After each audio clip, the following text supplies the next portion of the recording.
Dominic Cummings, architect of Brexit, the great incarnate evil that stalks and manipulates the current Conservative government, the one who tricked us all into voting for Brexit and now has created some weird, unfathomable, complicated algorithmic formula to defeat the Labour Party and steal seats away from their famed red wall. People hate him. And they have created a narrative around him where they thought that they had him. And I didn't know what to expect. What tone would he have when he went out into the Rose Garden yesterday? What an extraordinary circumstance for a government advisor to be behind a trestle table humbly in the corner of the Rose Garden of Downing Street. This is strange, unprecedented times, and I find it slightly unfathomable that this is the most important thing when there are so many other things that we could be talking about or criticising government policy for. The actions of one government minister. Oh, not even minister. What am I saying? Advisor. I'm just so used to this sort of terminology. Shameful, arrogant, misplaced confidence was evident from all of the journalists interviewing him. The questions were so relentless, they scented blood, they could get him. They thought this was the end of it. But no, it wasn't actually the end of it. He was quite calm, concise, deliberate in his deliberations, a little bit hesitant, a little bit sympathetically presented. But overall, someone who honestly looks like they didn't do that much wrong. It is obviously slightly controversial that you have instigated this policy and then have apparently played a little bit fast and loose with the rules.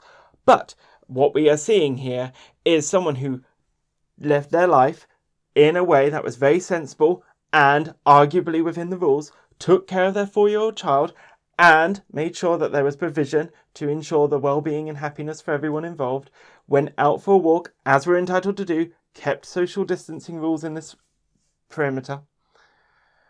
But people don't want this. They don't want this sensibleness. They don't want this. They want it to be awful and horrendous. And I agree, taking your child to look at a castle to do an eye test does sound a little bit farcical. But if that's ultimately what we talk about, then we're not going to get anywhere with this, because that is a red herring. That is the extra superfluous comment. That is the masterful stroke of throwing something ridiculous that shields you from the scrutiny.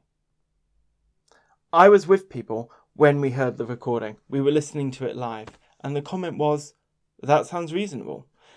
There are gaps in the story, and maybe some points can be debated.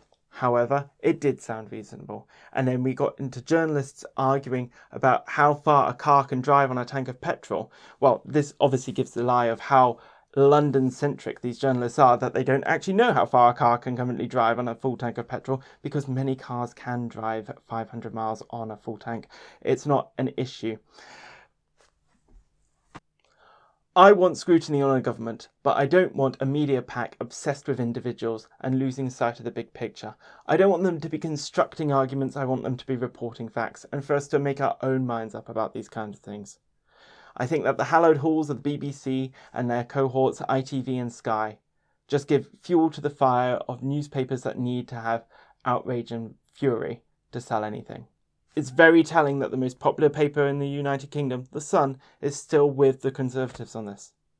And I find it interesting that our elected government is being conspired against by these papers, rather than the opposition. Where is the opposition voices in all of this? They're being drowned out by the speculation and circus created around Dominic Cummings.